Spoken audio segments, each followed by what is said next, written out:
Harka fuunee shamaa akkam jirtu kabajamoo dhaggeeffattoota keenya. Odeeffannoowwan waayitaawoo guyyaa irraa qabannee dhiyaanneera. Finfinnee Maltiimiidiyaa irraa akkuma kana dura amaleeffanne oduu irraa kan isin biraan ga'u Anaagaa Jimaati. Mataawwan oduu irraa Oromiyaa keessatti dararaa fi ajjeechaan waraana mootummaan raawwatu ammallee hammaachuu, ayyaanni garamfasaa kan masqala Oromoo jedhamuun beekamu guyyaa kaleessaa Oromiyaa bakkeewwan hedduutti kabajamee ooluu, balaa xiyyaaraa kaleessa isa mudateen Raashiyaa keessatti hoogganaan garee waraana Waagneer Yevgeenyi Prigozhin lubbuun isaa darbuuf gabaasa kaanis qixeessanneerra. Nu hordofaa amma kallattumaan gara bal'ina odeeffannootti isin dabarsa. Godina Shawaa Lixaa aanaalee hedduu keessatti yakki waraanaa qaamolee mootummaatiin hawaasa nagaa irratti raawwatamaa jiraachuun himame. Aanaa Cobii ganda baadiyyaa Maaksaa Lookoo jedhamu keessatti hagayya 22 bara 2023 jechuunis guyyaa dheengaddaa qaamoleen mootummaa haleellaa raawwataniin mana jiraattota 5 oliif baabura midhaan daaku tokko ibiddaan gubuun himameera. Godinuma Shawaa Lixaa aanaa Jalduu keessattis yakki wal fakkaataan hawaasa nagaa irratti raawwatamaa jiraachuu gabaasame. Ji'a kana keessa aanaalee godina Shawaa Lixaa fi Shawaa Kibba Lixaa keessatti argaman hedduu keessatti mootummaan qabata sakatta'iinsa waraana bilisummaa Oromoo jedhuun bobbii waraanaa guddaa adeemsisaa jira. Hawaasni Oromoo aanaalee akka Amboo, Jalduu, Cobii, Gindabarat, Meettaa, Walqixxee fi Walisoo keessa jiraatan tibbana rakkoo ulfaataa keessummeessaa akka jiran himu. Addattuu torbanoota lamaan darban qaamoleen nageenyaa mootummaa miseensota poolisii federaalaa fi raayyaa ittisa biyyaa ta'anii qabata sakatta'iinsa waraana bilisummaa Oromoo jedhuun bobbaa lolaan isaan adeemsisaa jiran hawaasa nagaa miidhaa jiraachuutu himama. Qaamoleen mootummaa maqaa nagaa buusuu jedhuun bobbaafaman qabata bakka waraanni bilisummaa Oromoo jiru nu geessaa jedhuun namoota nagaa ajjeesaa fi miidhaa adda addaa irraan gahaa jiru jedhani. Hawaasni hedduun sababa kanaan qe'ee fi qabeenya isaa dhiisee baqachuuf dirqameera jedha maddi keenya.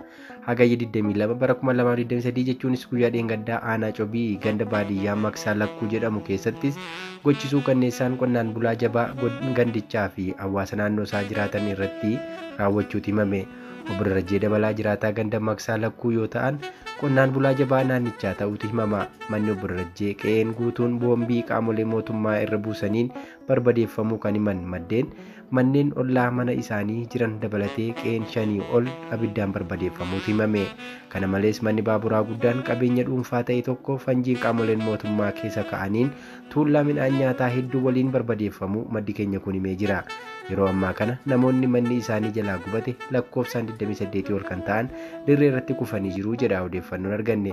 Guyyaadhuma sana gandicha keessatti qaamoleen mootummaa barataa yuunivarsiitii irraa galee qe'ee maatii isaa jiru ajjeesuullee madda odeeffannoo kun eereera.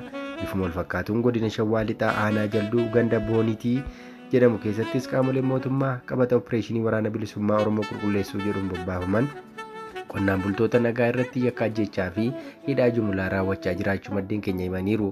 Magaalaa Boonitii keessatti namoonni nagaa rasaasa qaamolee mootummaan dhukaasaniin ajjeefamuun alatti dargaggoonni hedduun manarraa butamuun fudhatamanii bakki buuteen isaanii dhabamsiifamaa jira jedhan.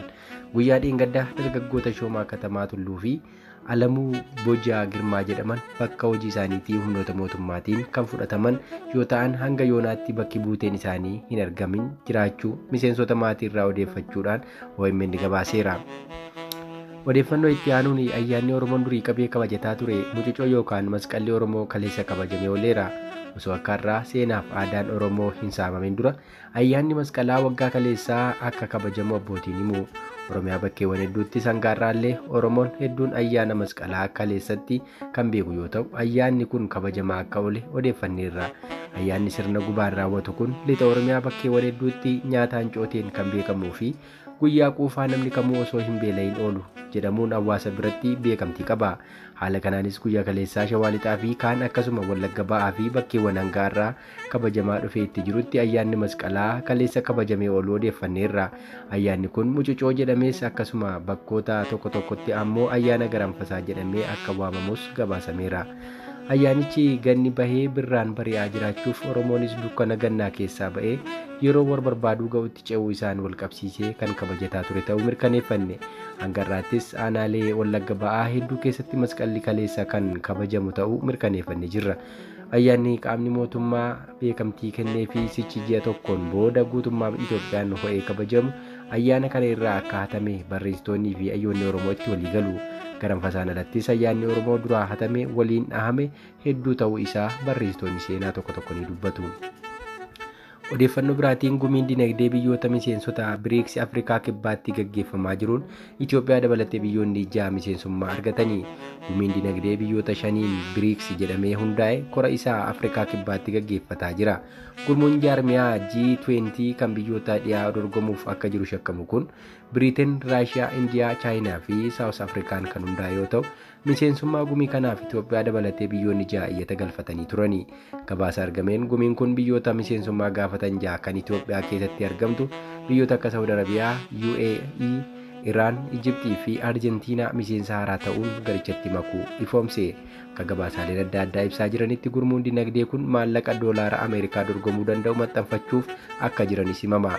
Pirezidaantiin Afrikaa Kibbaa Siriil Raamafoosaan kibxata dheengaddaa bal'ina BRICS waliin wal qabatee ejjennoo Afrikaa Kibbaa irra deebi'anii ibsuudhaan dinagdeen addunyaa dandeettii Afrikaa akka bitatan gaafataniiru. Gareen BRICS biyyoota dinagdeen guddachaa jiran gurguddoo addunyaa kan uumamedha. Gamtaan biyyoota dinagdeen guddachaa jiran kanaa guyyoota lamaan itti aanan keessa karaalee salphaa ta'een daldala fooyyessuu danda'an irratti mari'ata jedhamee eegama. Biyyoonni Afrikaa investoroota filatamoo ta'an warra dhufanii ardittii keessatti investi godhan ta'uu isaanii ifa taasisaniiru. Garuu qabeenya asii argamu kan qindeessamu bakkuma qabeenyichi argametti dhiyoo akka ta'u ifa gochuu barbaanna. Sababiin isaas biyyootiin Afrikaa kanneen akka dhakaa fi ashawaa biyya alaatti erguu utuu hin taane meeshaalee hojjetamanii dhuman erguu barbaadu jedhanii Raamafoosaan. Walumaa gala jiloonni BRICS irraa ta'an kanneen 1,200 ta'anii fi biyyoota guddataa jiran irraas kanneen 12 ta'an magaalaa guddittii Afrikaa Kibbaatti kan argaman yoo ta'u, hogganoonni biyyaa 40tti dabalaa illee gumii sana irratti kan hirmaatan ta'uu Raamafoosaan dubbataniiru. Walgahii kana irratti pirezidaantiin Afrikaa Kibbaa Siriil Raamafoosaa, muummicha ministeeraa Hindii Naareendaraa Moodii argamaniiru. Pirezidaantiin Chaayinaa Xi Jinping fi kan Raashiyaa pirezidaantii Vilaadiimiir Puutiin kan hirmaanne yoo ta'u, garuu bakka buutota isaanii argamaniiru jedhanii.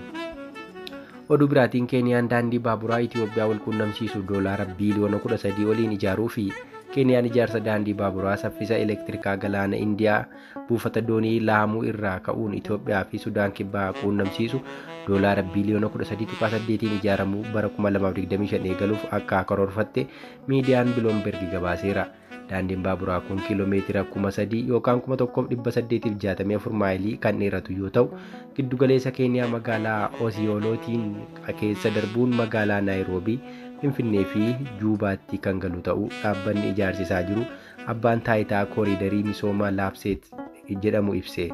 Daandiin baaburaa karoorfame hirkattummaa Itoophiyaan galaana diimaa Eertiraa buufata doonii Asabii fi Masaawwaa akkasumas Jibuutii irraa qabduuf filannoo dabalataa kennuuf kan gargaaru yoo ta'u, Sudaan Kibbaa immoo buufata doonii lammaffaa argatti. Fedhii fe'umsa meeshaa Itoophiyaa fi Sudaan Kibbaa kan toonii miiliyoona 29tti tilmaamamuu fi imaltoota 700,000 waggaan akka geejjibsiisuu karoorfamuu ibsameera.